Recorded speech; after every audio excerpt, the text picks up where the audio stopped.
In case you didn't catch last month's Qtalk, here's what you missed. Guess who's here?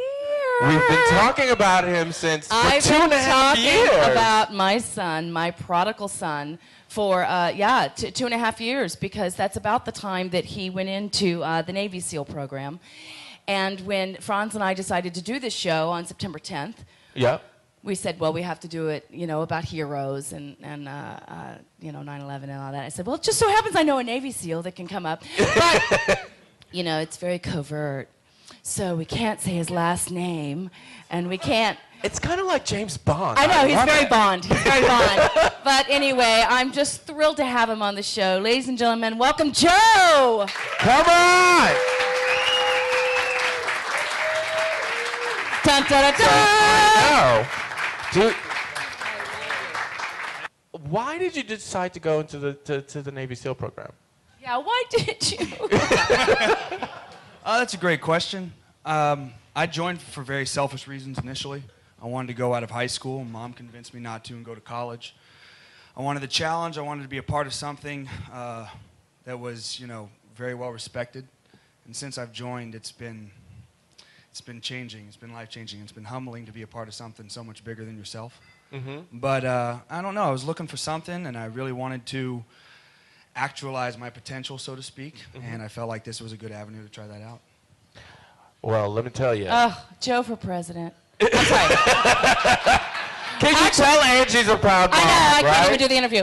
It was, Joe wanted to join out of high school, and he was a football player, and I said, you only get one chance to do college football, so do that. So he went and played college football, and then got his degree in philosophy. Namely the shoulders. Right. Got his degree in philosophy, so I took the kids to Australia, because we're all scuba divers, and he looked at me with all the gear on and said, no, I'm going to do the Navy SEAL thing, So 272 in the class and 62 made it, and it's been quite an experience for you now, right? Oh, yeah. It's been quite an adventure. So what's the training like? Yeah, tell us a little bit about that training. And Hell Week. You all know about Hell Week, right? No, not that last date. No. Hell Night, right. Oddly enough, a lot of people really think about the physical aspect of the training, but it's really more mental than it is anything else. Mm-hmm. You've got guys from all different parts of the country that make it through, and the one thing that sort of we all share is no matter what you tell me, I'm just going to keep going. And some of us, that kind of fuels the fire. So the training was, in retrospect, it was a lot of fun, but in the moment, it really sucked. I can imagine. Because it's really like 2 years of training to become a SEAL, but they have a specific week where there's no sleep and there's no eating and... Yeah, see, and I turn into a bitch when I don't sleep. Well, you're not the only one. Yeah. But, see, I have to tell you what would actually freak me out is the diving training. Oh, my God. Absolutely. I like to scuba dive, and it's ironic that Mom mentioned Australia because I'm, like, diving in the daytime and, open... With the sea turtles. Open circuit, yeah, there's, like, colors and shit to see, and you dive for 30 minutes, and it's great. And I'm like, I want to be a SEAL. Nighttime diving for 4 hours with nothing to look at except for a compass is not that fun. Yeah, that would freak me the fuck out. First time I ever had a panic attack in my life was in training.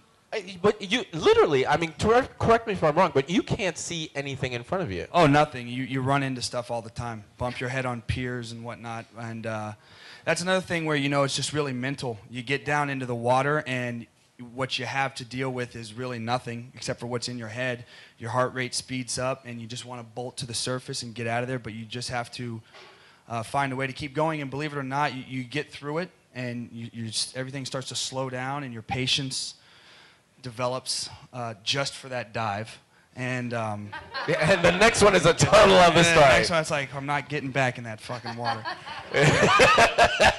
So, well, obviously, Joe, we wanted to ask you, because you know firsthand, and you and I have had this discussion before, being in the service and the SEALs, and the don't ask, don't tell being such a huge, huge issue in our country.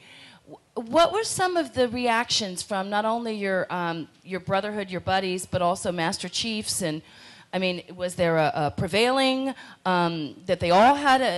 Talk to us about that for a minute. Well, like I said earlier, there's a wide range of people that are a part of our community.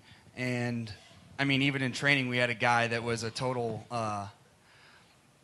liberal, supported the ecology of the world, and like we'd be doing like beach runs and we'd have to stop to like observe the dead seal on the beach and like pick up trash and do push-ups for the trash on the beach that wasn't ours type thing. And then you have guys that are from the Midwest that are total Bible Belt people that are, you know, redneck for lack of a better term. So they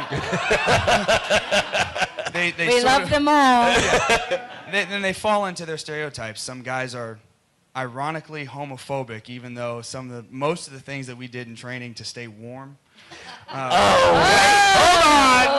on, baby. That's exactly what I wanted to hear about. I'm sure you did. Okay. So your mom told me about a certain term, technique, so to speak. So tell us a little bit about that technique. Tell us how cold it was first. It's pretty cold. You know, you jump in the ocean with all your clothes on, the wind starts blowing, it's 2 o'clock in the morning, and you're chilly. And one of the ways we warm up is by man ball, actually. And that's pretty much, I can demonstrate. Go ahead and stand up. Oh, demonstration! Ron has been waiting for this moment. We get as close to each other as we can, and we laugh. And then, you know, once you're warm, you go to the outside of the circle and you take on the wind. And then as you work your way to the middle, you're just, warm as can be. And it's man ball. And it's a good time for everybody. All right. So here's the thing. So what do you wear during man ball? I told him about your UDTs. Of course you did. It depends on what part of training we're in. But yes, there's some times where we wear these UDT shorts. And you can Google UDT shorts. I'm sure they're already doing it now. There's really not much to Google. When you see the shorts, you'll understand what I'm talking about. And yeah, those things are traditional, and we wear them throughout all of training, and they're funny. They're something else, I'll tell you what. So are you wearing these, what are they called, UDTs? UDTs, the underwater demolition teams. Oh, yeah. The UDTs were the predecessors to the SEAL teams that we know today. Hold on one second. I'm just closing my eyes just to imagine it all. They're like boy linen. shorts. They're like linen boy shorts, tan, so they look naked. Now, just to let you guys know, this is all with Navy SEALs. Just to make it, yeah. It's something about the SEALs too. When we went to Joe's graduation in October, and it was such a wonderful event. But let me just tell you, girls. In San Diego, they're all just stunning, intelligent, half naked. But yeah, not all of them. But it's just a great group of guys. So let me ask you this, Joe, because it seems to me like our president kind of favors the SEALs. You know, he sent them in to get the pirates.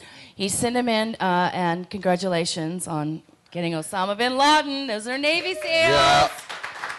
Is there because we know President Obama wasn't a SEAL himself. Doesn't it seem like he has a favoritism towards the SEALs, and why is that, you think? Well, I mean, when you want the job done right, you gotta. He does have a favoritism towards spec war overall. He's increased the amount of spec war missions across the globe, more so than the last couple of presidents. Special warfare operations occur in more countries than ever in the history of the U.S. So he does favor unconventional warfare. I'm not going to go into why I think he favors the SEALs, because, I'm biased, but we've had a few good days that have, that have really helped the reputation. So hopefully that'll continue. Well, we're so glad to see you here, finally. Thank you. And you. now everybody knows exactly what a hot little hunk your mother produced. Where is he? And Uncle Betty's over there waiting for you too to say hello. So what next? Are you going to? You think you're going to make a career? It's a six-year. Yeah, the commitment. initial enlistment's 6 years because, like you said, the training's 2 years. So the Navy wants to get their money out of you. They put a lot of money and time into us, and so they need to get what they've paid for. And so it's 4 years after the training, and you know, it's tough to say. It's a pretty neat gig. It's a lot of respect, and it's a lot of substance. Very, very nice to be a part of something that you feel, that you believe in, and that you think has meaning. So right now it's kind of tough to say. But of course, Mom, I don't think I'm going to be doing it for long. I'm going to get right out as soon as the opportunity presents itself. Yeah. Uh-huh. Just be safe. But Joe, thank you so much for coming down. Oh, thank you. Yeah. So you can catch up with us and get all the links on our Facebook page, which if you do a find on Qtalk on Facebook, you will find us. Also, our website, www.qtalk.tv. Yes. And you can also find us on Twitter, Qtalk TV. So make sure you come out there. And best of all, you guys keep on Q-Talking!